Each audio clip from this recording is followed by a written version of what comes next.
Ou si ça ba théâtre ba saki wana ba tama la potopoto ba potopoto ya bozoba ma balanzambe na nini ba to ne ba kata na masumi ba légaliser homosexualité bozumu na ba to ba changer ba sexe to vani total la boy siko yoza créatif siko yobuki mobeko na nzambe po dondo aka mais pour quitter tes prako sangana te ata moto moko aza vrai adorateur so akati na masumu dans la vérité abeli nzambe nzambe kolongola monde atinini kana na likona nini parce que comme maladie gona virus na tomboli kombo na Yesu Masia kombo eza lobiko ezo batela ezo pambola ezo fungula makambo na mokolo na émission docteur enseigne à travers le monde entier na ndeko nyonso qui me suit à l'instant na élevé ka reine nzambe osali kona se Jésus Nazareth et partage na yo dans tous les domaines avec caché na kombo na Yesu Masia. Amen.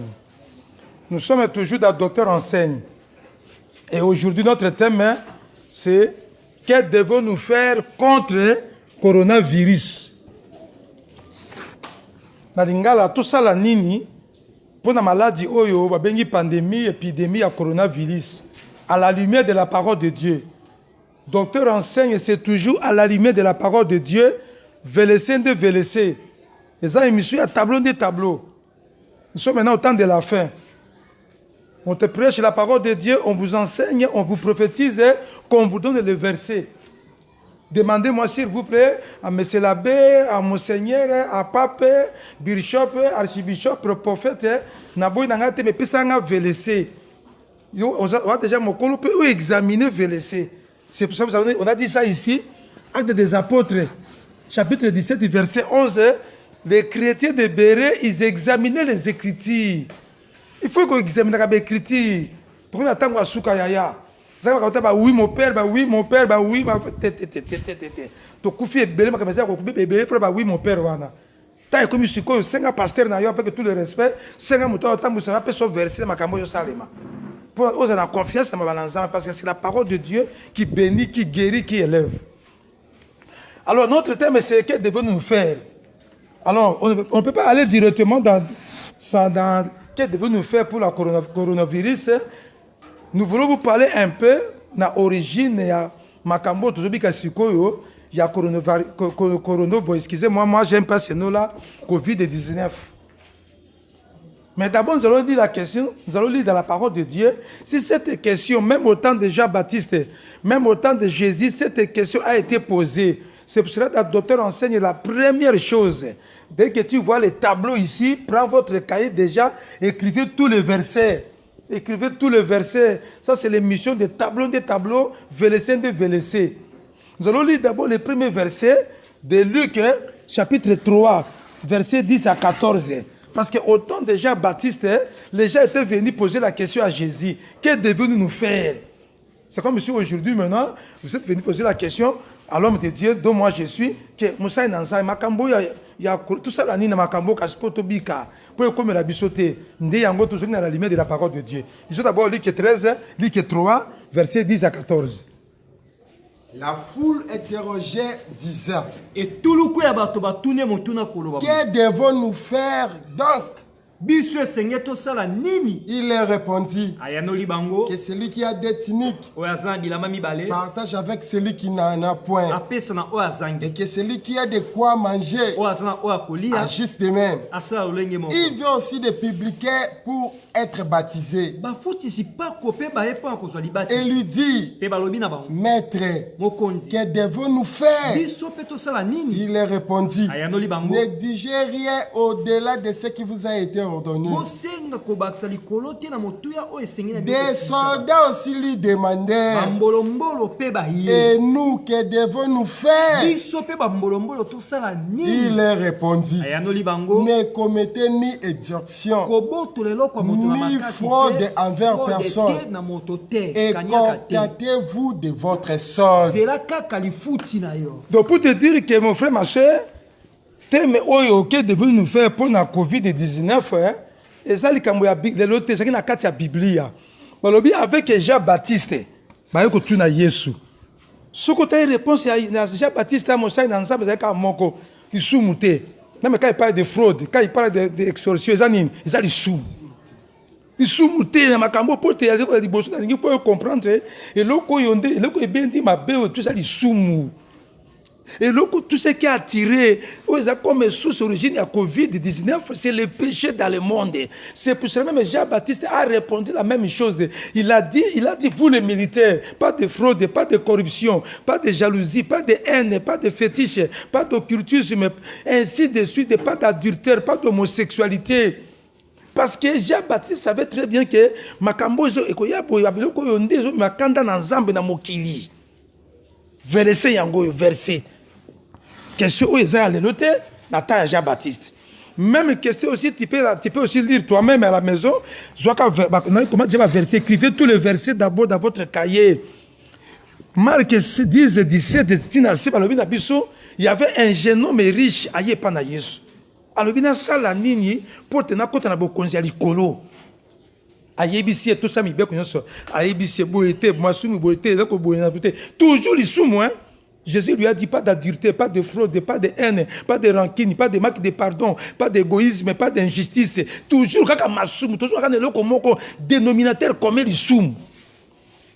Alina Jésus mais j'ai déjà tout observé. Aïe maintenant va. Kende te kabozino nyonso. Moi, je suis dans la banque. Pesa babola qui est un pauvre. Asa mutata mso kabela ye et pas na yo oko esprit ya za neloko ta zongi seloni. Tata ya okima na biloko ne akei. Donc pour vous dire que question tout ça la nini pour la Covid-19. Nous sommes ici, que devons-nous faire pour la Covid-19 l'homme de Dieu na makambo tout ça la nini pour tout ça l'épargner na makambo. Tout ça la ngote zali nini. Comme j'ai dit dans toutes ces questions des deux versets ici, c'est toujours le péché qui revient. C'est toujours le péché. Puis maintenant, pour vous dire ceci. Covid-19 ici, qui nous est arrivé, comme dans le monde entier, je vous dis que sous origine, c'est le péché. Ma bé katina bato. Ma sumu katina bato. Ma bé et ma ti pas dans Zambé. Ma sumu na sia mokiloyo et ma ti pas en Zambé. Vous croyez que ce qui Covid-19 qui est en Zambé, nous avons appris dans ce monde ici, quand il y a la guerre en Afrique, quand il y a ceci, il y a que d'autres continents sont épargnés. Mais le Cambo est concerné Mboka Mobimba. Monde entier, 5 continents. Pour te dire que ça, c'est la main de Dieu. C'est le péché qui est à l'origine de Covid-19 dans le monde. Batuba Masumu et Matiti et pas en Zambé. Comment expliquer? Tout le monde a guerre, ça va partir à Mboka, na biteni. Mais les cambo ya Covid, aussi bobé, aussi coronavirus, et tangela Mboko baza concerné na tangela Mboko baza épargné na yango. Mboka mon côté, même les pays qui se disent développés, des bango tu ne vas mi konzi yango penza bango, et comme les bango penza ba mi konziska, baza ba kaya grave, parce que ba kaya grave ezali et tout ka ba je koti, ba kaya grave ezali. Mais pour vous dire que les Cambo ezali nzambe ya na l'action que le commandant révélé ta la colonne ba faux prophète te bana ba ko sayote coronavirus c'est ça satate o to bo benga sata bo sala mo sala ya pamba bo sala mo sala ya pamba sala ngo satate eza malédiction ezali kanda na nzambe kitina mokili bande ko sala ko sika na bible te so dozu na ta ya Noé au temps de Noé. La Bible nous dit que Masumu mataka na mokili tidi pa na Nzambe. Nzamba ibisi masu, ibisi Noé bina oki mawa. Tout un verset nango. Toke na Genèse chapitre 6. So eloko Nzamba ya liboso. Et balobi que Nzamba bomaka Dieu avait tué le monde entier. Il a laissé seulement 8 personnes. Il a seulement laissé 8 personnes. Et pas Nzamba ni na sikeza wana. Balobi la Bible qui est comme ça mokezalité ya masumu nde provoquer kanda na Nzambe la Covid nazo pesa ka signe moko o ezali en Nzambe ka o est concerné mokili mobimba aucun pays est épargné yosko te ngani ki sata nini o busu o saba théâtre ba ta ba saki wana ba tamala potopoto ba ti potopoto ya bozoba ma Nzambe na nini bato ne ba kata na masumu ya tout le monde awa qui est devenu faire kama kata na masumu tout le monde ngo remède awa na ba verset nango komaka déjà ba remède nango to koma wana awa ça monsieur a tableau verset de verset oh tout ce que le monde entier fait na ba cérémonie na bango ko bengana ka sata na bengana ko tika biso ba bozo ba nazo ga bazo buba yo bazo gare bino ikamoza ya masumu preuve dans ça que Covid-19 est comme mokili mobimba donc on attend Noé sur la parole de Dieu toke na Genèse chapitre 6. L'Éternel vit que la méchanceté des hommes était grande sur la terre. Et que toutes les pensées de leur cœur se portaient chaque jour uniquement vers le mal. L'Éternel se repentit d'avoir fait l'homme sur la terre. Et il fut affligé à son cœur. Et l'Éternel dit, j'exterminerai de la face de la terre l'homme que j'ai créé. Depuis l'homme jusqu'au bétail, aux reptiles, aux oiseaux du ciel. Car je me répare de les avoir fait. Zamba regretté pour la salle qui moto parce que moto m'a canissé na moto. Tongombi dit Zamba l'a regretté pour la salle qui moto. Et c'est ainsi qu'à Moyote, ce qu'on a tout dit au Covid-19, il y a Satan Zawap. Satan, quand les boutiques, il y a chrétien, c'est pas ça, chrétien, c'est boutique. Masumu, il y a Bato, Bandeko. Bato, on a commencé que le Parlement, Bato, a adoré Bikeko. Bato, a adoré Satan, Bato, a adoré Sumu, Moyibi, Ekobo, Lokuta, Kolimisate, Nabato Bolingo Zalite, Bakisi, Okirtisme, Motopo, a succès à côté de Mikate ya Pamba, Motopo a teka Mikate, Fassimba Kaka Kisi, Motopo a la case satinée à l'Opang, Fassimba Lango Kisi. Motopo a la caméraman, Azamosai dans Zambia, na fou une église, a Simbelango Kisi. Et pourtant, Dieu a dit commandements. Dans Exode chapitre 20, verset 1 à 5, vous n'aurez pas d'autre Dieu devant ma face. Moi, c'est facile à kiss. Moi, c'est domaine non so faux Dieu na faux Dieu au cultisme. Na basali anza ba koti na molili pour ba zo ba foule ba sala ka bebele ba tokoboma na ba avortement na ba haine na ba rancune ba division koti na bato bolinga na bato zalité bato akoyi égoïste bato akoyi ba rebelle na ba parents na bango. Mibali mali bazobala na bazolala na bana basi na basi makambo zamba boyande yango mokili zo sala. Dis-moi ce pays bamboka nyonso wana bazo adorer bikeko. Bazo adorer bato. Bato na musique ya mokili ko adorer ba nature ko adorer créateur. Natanga lisumu nini te tétité na bato, mauvais comportement, mauvais langage, mensonge. Même na ba sort déjà ba sali ya nzambe bazo kosa lokola bazo pema. Bato akoyi égoïste, maki d'amour, maki makambo nyonso mabe. Adultère, fornication, bato ça ba rapport sexuel avant le mariage makambo zamba boya. On enseigne toujours que l'évangile bobakisanga o nzamba boya kobo manate o nzamba boya osuma makambo ya boya nyango wana ekobo o nzamba nde bato bazo sala fornication o nzamba bakisi occultisme division bakambo na lisu okomona lisumu na mboka tu yango moni bien que Covid-19 oyo ezwi mboka nyonso ezwi mboka tangelanga mboka même ta soit déjà Israël ango soit déjà Israël. Tout le monde dit, mais c'était pas dans Israël, tu l'as besoin de la Messie. Comment? Mais tu as beaucoup de Covid. Ngana kama comment na Israël, babi omboka za Yesu Masia, ba légaliser homosexualité. Bozumu na bato ba changer ba sexe, to vani total aboy. Otazaki moi ça comme mobile, bala comme moi. Tout a ni na to monité, to moi na mikila poto ba to bala banzete, muso na mona kuta bali mutuka nae.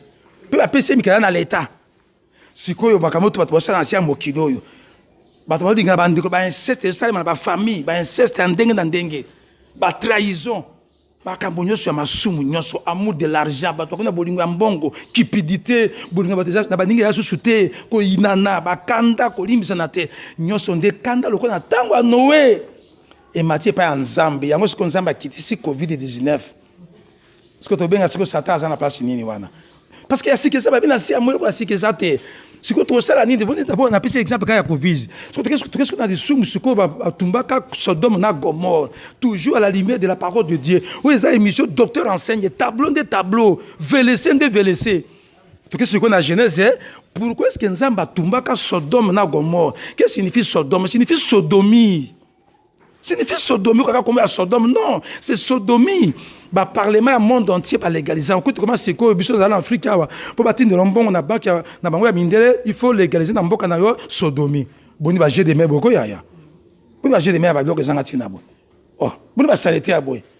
kutu moninga mobali kutu ata bisa na ndenge ne kutu ibane na ndenge pesa moninga mobali bisa tukaka osita ko fena mote buli biloko asalete boko bandeko buli biloko bozoba boye yo ko so moninga mobali ko moi c'est de pesa ba tire lang na cadre ni nan ata yo buli bozoba boko buli bozoba boye. Lisons un peu Genèse chapitre 19 5 état tina 9 toke évangéliste na bishop.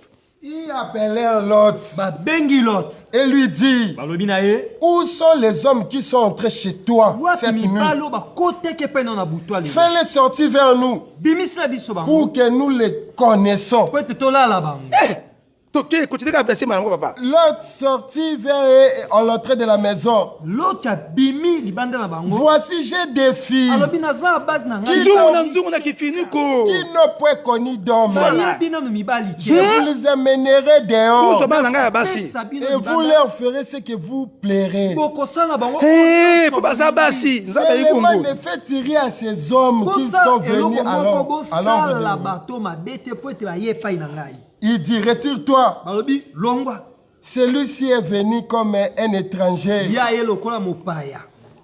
Il veut faire le juge. Yo kama kambu yangoyo. Muni boso kama seki. Iloko asikisa wanate. Kanda na nzambe kitaka na Sodome na Gomorre tala makambo. Alobi tala, notre Bible bango abitala sala bana basi, basana ba vierge. Basami seka. Bozo bango, bosa mande bosala bango abikanga mbanga noyo. Ce sont ces pays qui bato na kamo ka bato ko ba désert a okene poto ça paradis. Mais comme ça ngatro bato bosaka na vie, bosaka na vie ko France là pona poto na poto ko déjà prendre ba clochard. Ba clochard souffrance ça na poto ko sakana te. Ti tala bidoko yo tala bidoko bani alelo te ba boy ko zwa basi ba ngo ngosaka mibali. Alors c'est que tala c'est comme ma bes ko nyoso ndenge mate para nzambe ne komba Sodome. Sodomie, ba fellation, ba to ça ba rapport sexuel contre nature, kande mataka nzamba bomaka mboka na Sodome. Awa yango velese yango yo, velese yango yo. Tanga atikaka 4 personnes. Il y a peut-être dit seulement que autre monde ko kama yango ezate parce que nzamba lobi boye moto to ko to sa mibeko na ngai. Ou akoto sa yango te akorendre coach na ngai. Et puis ko buka mobeko na nzambe nde lisumu. Tanga so de velese, velese voilà to kenan awa. Évangéliste Lévitique 18:5 na 1 Jean 3. Lisumu nde nini? Nde ko buka mobeko na nzambe. Velese yango yo. Ngape saka ba velese. Bana liboso na Lévitique chapitre 18 verset 5 si mango toke na 1 Jean 3 verset 4. Aujourd'hui Lévitique toke 18:5. Vous observerez mes lois et mes ordonnances. L'homme qui les mettra en pratique vivra par elle. Je suis l'Éternel. Alobi moto akotie na misala nda kobika. Bo akotie na misala sa nini? Akokufa. Parce que salaire ya lisumu nde za kufa. Omoi na bakini mibeko yango. Po mibeko na Nzambe nde Jésus Christ. Yende Dieu l'Éternel. Yende parole. Yende liloba. Yende Bible. Moto ko tia mibeko na ngana misala nda ko bika na vie na ye na makama ko sala ekende liboso ako avancer na vie na ye o akoresi mais moto ko to sa mibeko na ngate ba ke kufa ko kota po balobi na Bible le salaire du péché c'est quoi? C'est la mort. Romains 6:23. Tu qu'est-ce que la deuxième verset? Deuxième verset 1 Jean 3:4. OK.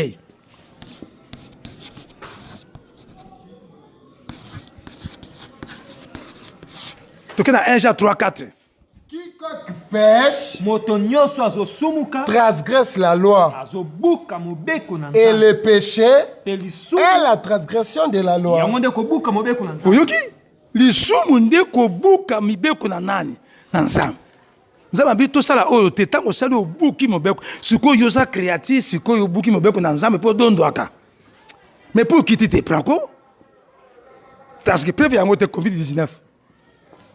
Je pense que preuve yango te bato babuki mibeko na nzambe balobi beke mibeko na boko tosa moto akotosa mibeko na nganda kobika na vina na makama kosala kene liboso c'est que akotosa te akokufa balobi avec 1 Jean 3:14 1 Jean 3:4 yangoyo balobi kotosa mibeko na nzambe te nde kosala lisumu nde kobuka mibeko siko tokena Romains 6:23 siko salaire ya moto kobuka mibeko na nzambe zalaka nini to taso ezaka bomo to so ezaka liwa Romains chapitre 6 verset 23. Comment déjà verset yangoyo. Où est-ce monsieur a tableau de tableau.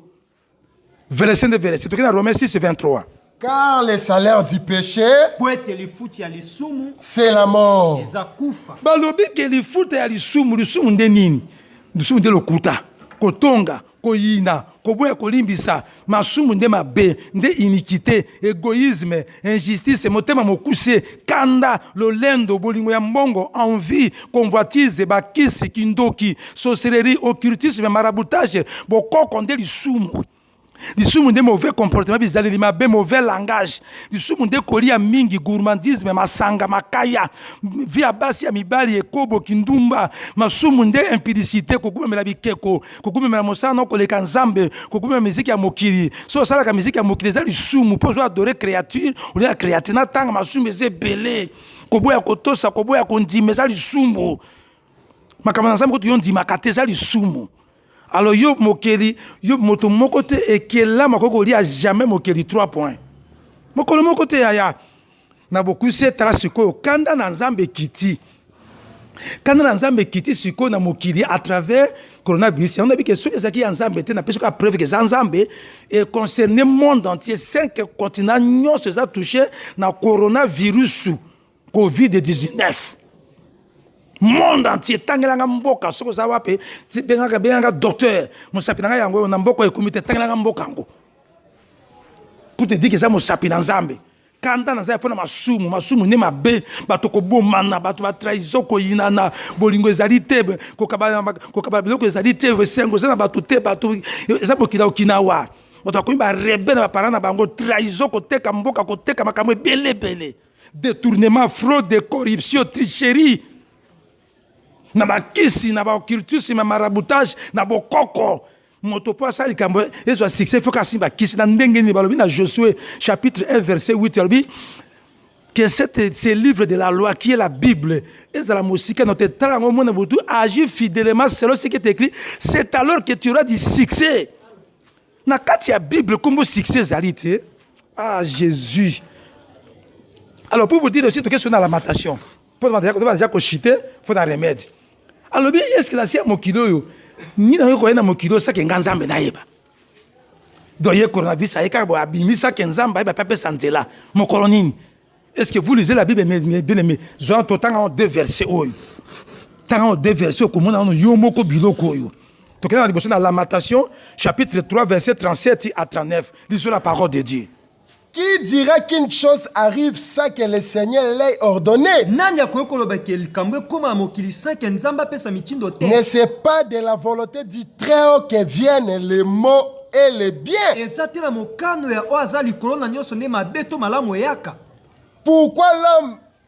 Pourquoi l'homme vivant se plaindre-t-il? Que chacun se plaigne de ses propres péchés.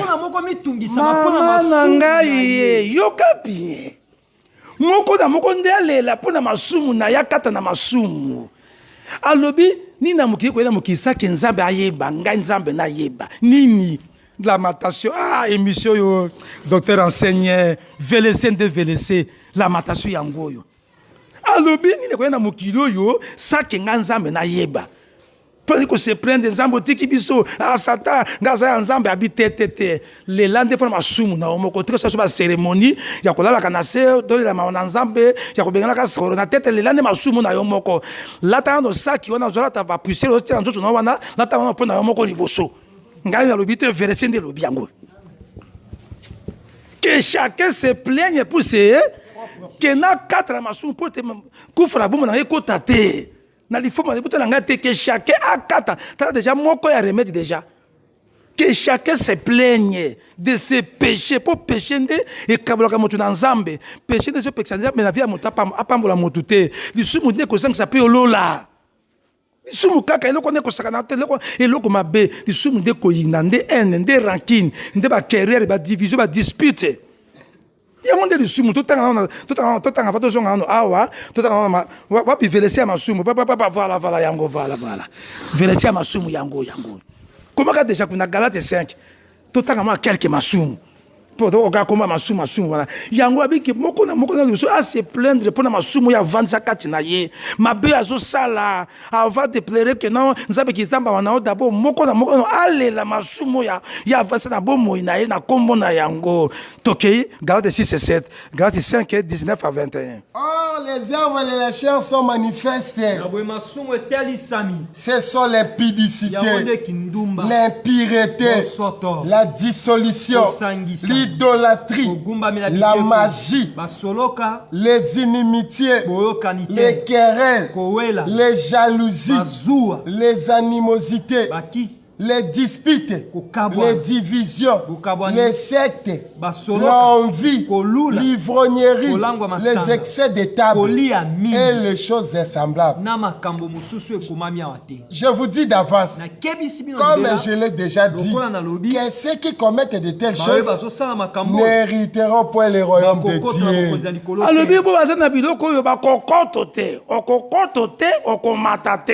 Okomata pete okokoto te na lola yango na te yaya tanga batangeli yo velesi mama masumu ndambo yango yo koswa na oza komona kisa masumu te eza koswa na ndenge ya kanda ndenge mabete ya motem kusha ndenge mabete eza kanda lokota ndenge mabete etali soko kufi na ngona yebisi yo okokoto te okomata te pe okota te pila sia mokilo yo okopambwa mate okosima posa motema note okosimba posa motema te pona masumu oyo vandisi Bible nde lobi Bible oyo ndimela nde lobi na Nzambe de Dieu l'Éternel de Jésus-Christ nde mibeko velesia masumu yango oyo komaka deja yango otanga yo moko masumu nini za na bomo na yo yango lobi na Lamentation chapitre 3 lobi na biso moko na bono amilela no pona masumu na ye moko et non ba prière to bondi na to le ma na Nzambe tika ba biloko ko yo zo se ole ma na Nzambe en général bongo yo 24 na yo na ye nani yo 24 na yo na zanini. D'abord, Dieu cherche les vrais adorateurs. Les vrais adorateurs qui vont adorer Dieu en vérité et en esprit. Na moli mo pe na bosolo ko sa nzambe na bosolo ko bonde na bosolo ko luka nzambe na bosolo sans intérêt que na bonde la po na bala na bonde la po na voyager na sa na samba tete wona sa nzambe avec intérêt les a solo te kuta nzambe ko sa akwa li bonde na hote siko to ke na verset siko pour avoir déjà donc j'avais la fin pour te ça remède donc dans Deutéronome 32 39 Bible bénie. Sachez donc que c'est moi qui suis Dieu et qu'il n'y a point de Dieu près de moi. Je fais vivre et je fais mourir. Je blesse et je guéris. Et personne ne délivre de ma main. Alobi moto moko te onga na kangia ko fungolango covid oye uti pa na Nzambe moko alobi ngani na bomaka ngape na saka ni na pesa ka bon soki Nzambe apesi nzela te ndoki akopumbwa te pour te ndoki apumbwa il faut Nzambe apesa nzela parce qu'il y a ça le père de tous les esprits alobi ya liboso pourquoi covid-19 oyo. Il faut que les gens sachent que moi je suis Dieu. Et il n'y a pas autre Dieu devant moi. Verset Yango. Yami Bale. C'est moi qui fais vivre et c'est moi qui fais mourir. Yami ça, tu as très bien que on Nzambe na simbi. Pour nga so kama batobe ngana sa. O so papa to na to tipa le 3 avril ko sila. To mi dote siko pe esina no bote. Ce que l'on consomme à Simbi, jusqu'à ta besoin renverser sa tête bengani, à ça que ça t'a ça signé boy. Tala, ngana yibina nangasa, à ça le signé boy. Mon frère, mon saint ensemble, ça que là tu n'as pas bengana sa tête, makambo zangaite, et ça vieille moko, ngai makambo, na yibina za ngamoto mabina za 10, mais makambo comme les bino yo, monde entier zangate zanani. Ce que moi be motamo nango, exact. Donc ce que pour ceux qui ça, na ba remède. Tanga verset liboso. Qu'est devons-nous faire? Verset en gros, Acte chapitre 17, verset 30. Dis la parole de Dieu. Dieu, ça tenait compte d'état d'ignorance. Annonce maintenant à tous les hommes en tout lieu qu'il ait à se répartir. Alobi Nzambe ndeko na landa que devons nous faire pour la maladie o ezali loko moko Nzamba sengi répartance sincère na mototu. C'est quoi la répartance sincère? Ko kata na bomo ya masumu moko na moko sika zali. Moko na moko parce que balobi na Bible Nzamba saka na besoin ya libonde lika moto moko Ézéchiel. Tu as déjà verset ngana zote déjà Ézéchiel 22 verset 30. Na baki na mieux très bien que to komi na tango asuka Nzamba luka vrais adorateurs. Wa ko adorer Nzamba en esprit et en vérité na bo solo. Tango ze ba vrais adorateurs. Alobi boye. Alobi Nzambe atay na etao ne sote bato ba gumela ba bikeko. Bato bazigumela ki masumba, gumela ki Satan na masumu na koyinana. Nzamba sengi à partir à minute yoyo. À partir à makambo comme la Covid-19 dans le monde entier, Nzamba sengi à tous les hommes, que tu sois blanc ou noir, riche ou pauvre, catholique ou protestant, croyant ou non croyant, que tu sois athée, makamanza mondi makate ou chrétien, serviteur de Dieu ou bien mondimi simple. Ngonge beti ya repentance moko na moko ko kata na masumu avanza kati na ye masumu ya monde entier te moko na moko ale na masumu na ye akata dans la vérité. C'est quoi la repentance sincère? C'est de couper, d'abandonner péché wana dans la vérité. Ya mitala no yomoko yo vanza masumu nini. To comme ce qu'on a acte 17 yango solution ya liboso que chacun atteint na be kolote atteint te po ya mano yesu te alobi à tous les hommes riches ou pauvres makambo so comme na bato nyonso à tous les hommes ko kata na lisumu et pas yo zali na ndako na pas yo vandaka na vie na yo o etangami lisumu kata nango dans la vérité ya libondeli na yo soko sai para Nzamba ko kangola Nzamba sengi biso to question deuxième verset. Alors, ce qui a toqué Ézéchiel 22, verset 30. Ok. Je cherche parmi eux un homme qui élève un mur, qui se tienne à la brèche devant moi en faveur du pays, afin que je ne le détruise pas. Mais je ne trouve point. Vrais adorateurs azate. Ou tout ça comme théâtre. Yakobonde ko benga Satan ko ravirse théâtre ko na poussière ko ta basaki za ba théâtre. Aulu kande vrai adorateur yakobonde Nzambe na bo solo pe na molimo na nzoto te verset yangoyo. Aulu ka moto moko te, aulu ka te bato ba sangana te ata moto moko aza vrai adorateur. So akati na masumu de la vérité abeli Nzambe. Nzamba ko longola monde chenini kana na likona nini parce que comme maladie gouvernement virus. Tout ce qu'on a na Luc 13 d'abord, tout na Luc 13.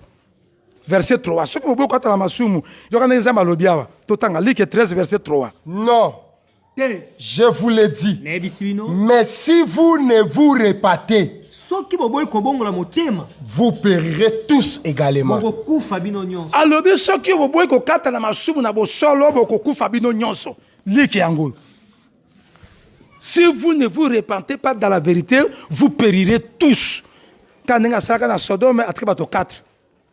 Asala avec Moïse banyoka basoka bato akufaka mais bo babongola motema babikaka dikama esko ko bongola motema ya okata na via lisume pa yo zali okoma vrais adorateurs to sali Nzambe na bosolo te na banzoto na ba ene na baraki na koboma na kolula ndema kama kindasia mokido to ke sikola autre solution Jonas babina mboka Ninive Nzambe na mboka Ninive atindi mosai na Nzambe kana ndenga atindi ngana zote ya yo zo kanga na tango yo. Alors, te ya bango babongola ki motema balata ki saki ba gene ba bikaka. Toke na Genèse chapitre 3,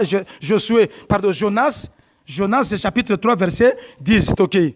Dieu vit qui agissait ainsi. Nzamba moni basali. Verset 8. 8. Que les hommes et les bêtes soient couverts de sacs. Batona bibwele balata sac. Qu'ils crient à Dieu avec force. Et qu'ils reviennent tous de leurs mauvaises voies et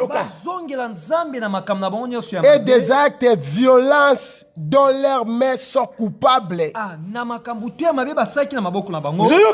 Qui sait si Dieu ne reviendra pas et ne se répartira pas? Et s'il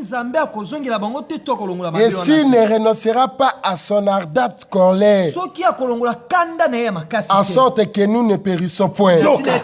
Verset 10. Dieu vit qu'ils agissaient ainsi, et qui revenaient de leur mauvaise voie. Alors Dieu s'est réparti du mal qui avait résolu balobi mokonzi ya mboka publié jeune balati saki na banyama balia 3 jours motameli ete balie te mais to soto bonde la bongo to kata masumu na biso oza asaki ba crime asenga ngo bolimbi satika nango ba criminel batika bato koyiba batika bato ba fraude kindumba bakisi bakata Jonas na ngo tanga eloko na ndako yo moko. On est presque à la fin. Jonas chapitre 8 verset 8 à 10. Tango bon basali makambo nzamba sepeli na bango. Balobi ke asala que ce soit yangote. Mes enfants, Dieu ne veut pas la mort d'un pécheur. Autant en version yo moko na Bible. A otika mto ta remède zakaka yango.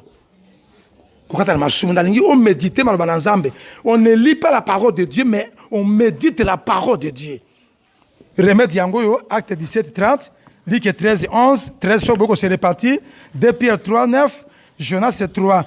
Oyo okomona ke nzambe donc asengi soto sali yango ataka moto moko aboni na bosolo nzambe alaka vrais adorateurs wazo bonde na bosolo pe na vérité libondeli na nzambe alaka moto moko verset yango et puis eloko oyo tokolonga yango eza satate eza kanda na nzambe nzambe tali bosote metika nzambe si ya motema na moko to makambo comme soto vivre to ko ba vrai adorateur. Et libondeli na moko liboso na nzambe soki to se reparti na bosolo nzambe sala minene tika nzambe benga manzanza o atininga na message o pona moko pe na monde entier asima mitema ya bato nzambe repentance ba na vie moko sika zali ezala ba sali ya nzambe toutes les couches nzambe na sia moi oyo lokwa na teja ki ya Jonas na Ninive afin que mboka oyo nzambe monde entier sera délivré na coronavirus na sala kondima nzambe na beti caché. Et que le bas oyo koti na mitema ba na yo pe ba tosi pe ba sali pe yo longoli kanda na yo na beti caché na komona Yesu Masia. Amen.